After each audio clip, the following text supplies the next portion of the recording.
For my adventure, I decided to visit a few sites that inspired my folktale story. My story, titled The Iron Deer, was inspired by a deer statue that sits near Kosai in downtown Columbus. I decided to walk there, photographing my journey as I went.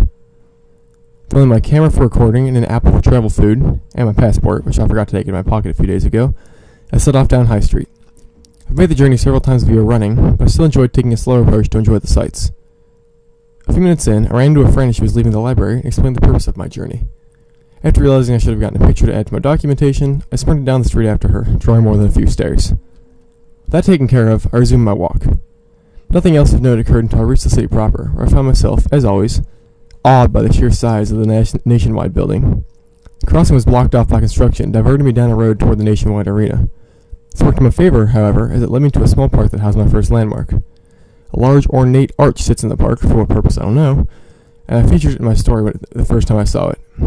I snapped a picture, then followed a back road I hadn't yet walked on to bring me back to High Street. A few minutes more of walking brought me down to the river. From where I stood, I could just barely spot my destination.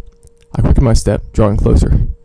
The deer statue reclines on a step near the river, looking out at the city. I appreciated the view with him for a moment before setting up the camera to take a few pictures. Having successfully completed my voyage, I feasted on my apple to help give me strength for a return journey. After sufficiently relaxing, I began the journey home, which proved relatively uneventful, but far too long for my tired legs.